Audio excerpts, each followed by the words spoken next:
Bon, avez-vous tous été ici à Caligula? Aujourd'hui, j'ai l'immense honneur de vous présenter le plus grand magicien de l'Empire romain. Il n'est pas seulement connu pour ses tours de passe-passe, mais aussi pour son architecture et sa poésie. Je parle bien évidemment de Fauguste. Fauguste? Oh oh oh! T'étais là depuis le début? Eh oui, en pierre. Oh. Magique.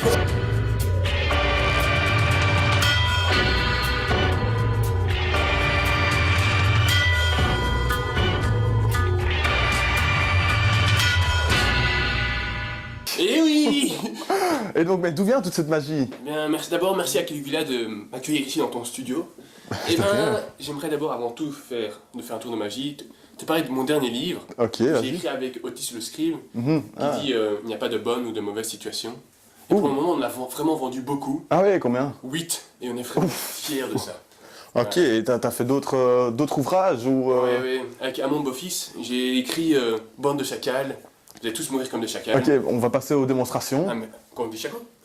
Non, on va juste passer aux démonstrations. Ah, mais avant ça, je vais te dire d'où vient ma force. Ok, bah vas-y. Comme j'aime l'appeler, la magie. Alors, quand j'étais petit, je suis tombé dans un chaudron Magique? et j'ai eu des pouvoirs. Magique? Et je suis devenu une personne. Magique. Et voilà. Du coup, maintenant, est-ce que tu aurais soif? Oui, pourquoi pas. Oh, tu utilises ta force? Attends. Ok. Je vois que ça n'a pas trop été là, non? Ouais, non, je maîtrise pas encore vraiment très bien. tout ça. T'as d'autres trucs que tu maîtrises un peu mieux ou pas? Ouais, des jeux de cartes. Ouh, un jeu de cartes magique. Et alors, choisis une carte. Ok. Ne me la montre surtout pas. Montre-la au public. Remets-la dans le paquet. Joker. Oh, ouais, oui, c'est ça. Parce que c'est une carte. Magique? Et j'ai un autre tour si tu veux, c'est la disparition. Ok, vas-y, Pour montre-moi. me rappeler de l'au-delà, tu devras dire Spartfao où es-tu. Ok, bah j'ai... Alors d'abord je mélange les cartes, Ok. je les lance. Spartfao, t'es où? Oh, c'était fabuleux, c'était ultra extraordinaire. Voilà. Ah, merci, parce que je suis un être... Magique? Ouais. Est-ce que tu veux un dernier tour? Oui, vas-y, montre-moi. Tour d'hypnose. Ok. Alors je prends un petit ustensile. Magique? Voilà. Regarde-le fixement. Ok. Et là, maintenant tu es hypnotisé, tu es dans mon pouvoir. On va jouer l'Empire au pierre, papier, ciseaux. Oui. À la fin du pierre, papier, ciseaux, au premier tour, tu vas faire pierre. Pierre, papier, ciseaux. Tu vas faire feuille maintenant. Pierre, papier, ciseaux. Bon, reviens à toi. Oh, c'était magique. Est-ce que tu as des souvenirs de ce qu'on a fait? Non, je me souviens des cartes qui sont tombées et puis je me souviens plus rien. Ah, mais c'est très bien, c'est parfait. Alors maintenant, j'aimerais te parler d'un autre pouvoir magique que j'ai, l'architecture.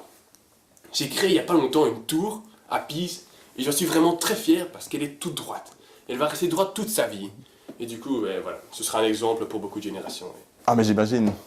Et j'aimerais aussi te parler d'un dernier truc, un poème que j'ai écrit. Ouais. Et j'aimerais que tu dises son avis franchement. Ok, vas-y, je t'écoute. Le ciel. Ah oui, c'est beau. Mais je suis pas sûr du début, tu vois. Mais là, c'est très bien, je crois. Si c'est le, c'est très bien, alors merci beaucoup. Ok, ben sur ce, merci beaucoup, Fauguste. Je vais te laisser. On va passer à la présentation d'un nouveau peuple, le peuple de... Attends, tu fais quoi là? Le cactus. Ah oui, ça pique. Avertène. Ok, donc le peuple d'Avertène, c'est un reportage signé Trouver l'intrus. Avez-vous déjà entendu parler de la cité d'Avertène? Cette cité située dans le Péloponnèse, nous naissent de véritables légendes dans diverses disciplines aussi variées que l'hydraulique, les mathématiques, l'aviation et bien d'autres. Ce peuple est également l'inventeur des nombres connus actuellement par les différentes guerres qu'ils ont menées contre les civilisations 1, 2 et 3. Cette dernière deviendra même le premier récit légendaire dans le nouveau livre pour adultes nommé 47 nuances de mythologie. Dans le premier volume de ce livre, on peut retrouver les plus grands héros et dieux qui sont Zeus, Achille, Percy Jackson et encore bien d'autres. Mais depuis peu, une nouvelle génération d'Averténiens veut surpasser l'ancienne et se faire appeler plus tard dans le prochain tome de 47 nuances mythologiques, la génération légendaire et inspirer les plus jeunes. Cette génération est menée par un homme déjà reconnu de tous, j'ai nommé Jean-Poséidon Dubrumont. En plus d'être un fabuleux guerrier se battant avec un trident, il est l'inventeur de la dernière boisson tendance, la Géo Bru. Réputé pour son caractère marin. Il est secondé par un technicien hors pair qui se fait surnommer Aurélis le Sol. Depuis qu'il a vaincu une armée entière d'ennemis en les faisant glisser sur un sol tellement propre qu'il était plus glissant qu'une patinoire. Pour cette grande aventure, il sera également accompagné de Laszlo-Nidas de Murcolini, un soldat d'élite revenant d'un petit voyage avec 300 de ses hommes, au terme d'Opile, dans lequel il a fait une grande découverte, le chocolat. et il est bien décidé à en créer. Dans cette nouvelle génération, nous trouvons également 2 membres très importants qui s'occupent de tout ce qui est invention et construction. Ce sont Victagore Kalogarithme et Mathenotor. Le premier a inventé une phrase que seuls peu de gens peuvent comprendre. Cette phrase est « Un homme de petite taille carrée, plus un autre, est égal à un homme de grande taille carrée ». Le second, quant à lui, permet la réalisation de tout ce qui est construction, grâce à son invention de grue activée par des taureaux. Il est aussi surnommé l'homme qui parlait à l'oreille des taureaux. Tous ces membres s'entendent très bien grâce au travail fait dans l'ombre par Féliclès le diplomate. Il utilise une technique appelée démocratie, qui permet à chacun d'avoir son mot à dire dans la discussion. Ils ont été rejoints depuis peu par Eddie Artemis, dit œil de faucon, le meilleur archer que la Terre portera. Il surpassera même Robin des Bois, Thorgal et de Green Arrow dans cette discipline, car il ne manque jamais sa cible.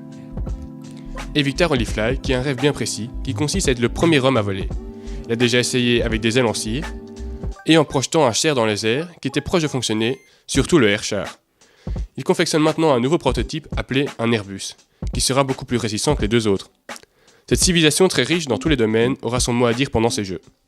Voilà, j'espère que vous avez bien aimé ma vidéo. N'hésitez pas à mettre un pouce en l'air et on se retrouve dans quelques jours. Et sinon, n'hésitez pas à vous abonner à ma chaîne. Et on peut encore remercier Fauguste. Fauguste, tu fais quoi là? Le mur. Voilà, que c'est fini. I talk nicely to them and try and get them to come closer.